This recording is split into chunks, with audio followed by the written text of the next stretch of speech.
everyone, and welcome back to my channel today. My name is Christian, and today we're here to talk about the new record from Enter Shikari. It is titled The Spark. This is the band's 5th studio record and the follow-up to 2015's The Minesweep. Now, before I start this review, I will tell you that I've never really delved into Enter Shikari's back catalogue. Not for any reason other than I just haven't gotten around to it, and so I was really excited to see what this record sounded like, because I know that they have a very diverse range of sounds and they kind of change it up on every single record. So going in, I really had no idea what to expect. And this record is fantastic. It is so unique and the songwriting quality is off this world.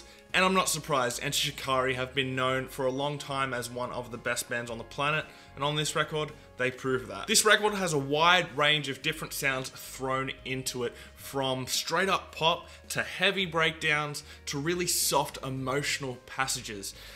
The wide range of sounds in this record means that you never really know what the next song is going to sound like, and I absolutely love that. I love not knowing what's coming next.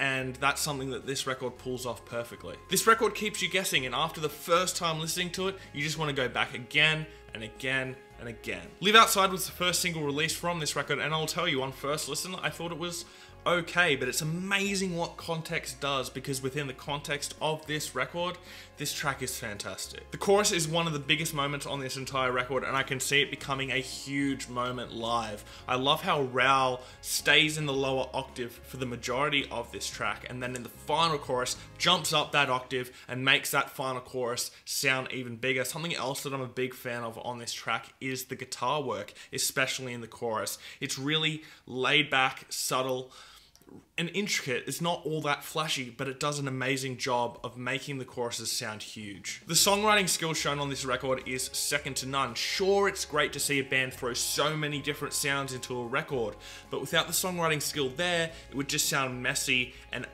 overblown. And on this record, they've perfected the art of adding all these sounds into this one cohesive sound. And the songs seem to fly by, even when they're a bit longer and a bit more expansive. They go in the blink of an eye and suddenly the record's over and you're like, oh, well, I guess I'll just play it again. It's also amazing how they've managed to make synths sound emotional. It's something that I've never really heard a lot of bands perfect before, but even in the moments on this record that are completely electronic, you can feel emotion in it, and that's something really special. They somehow make it sound real. Take My Country Back is a song that connected with me right away. It has such a beautiful tonality to it. I love how it starts out hard-hitting and fast-paced, and then closes out with this really weird bridge that is very dissonant and soft, and it brings a new flavor into the track that you're not expecting to come around, and I love that. As well as that, the chorus on this track is once again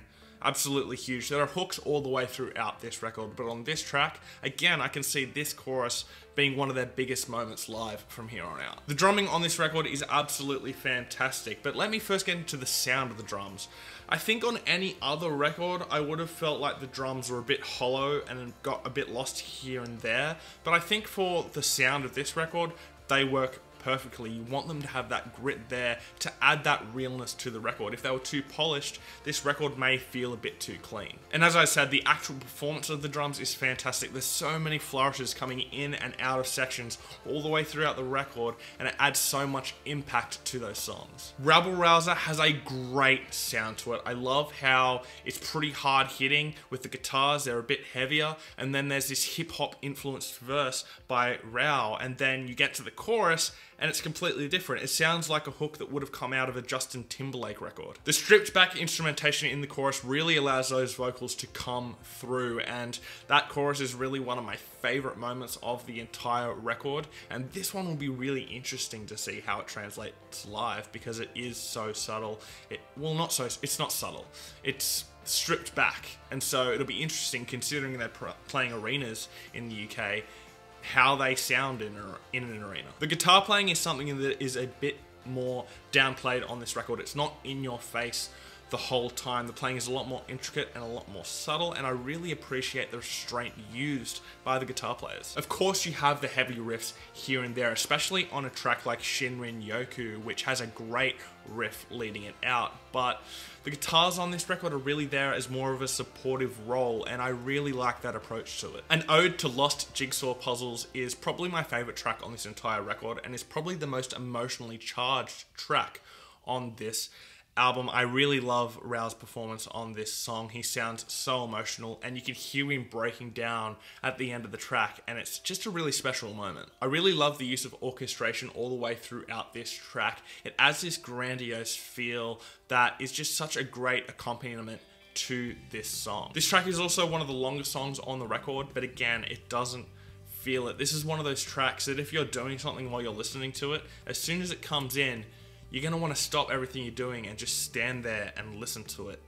It's truly one of the best Enter Shikari songs ever written. Rao Reynolds' vocal performance on this record is absolutely fantastic. He has such a great ear for melody, and his quirkiness that he throws in on random lines here and there just adds so much personality to the record. And on top of that, he has so much emotion in what he's singing, and it just adds another level of depth to this record. There's such a great use of backing vocals on this record that again just add another level to some of these sections in some of these songs, especially on songs like The Sight and Undercover Agents. This is truly a record that deserves to be listened to from start to finish.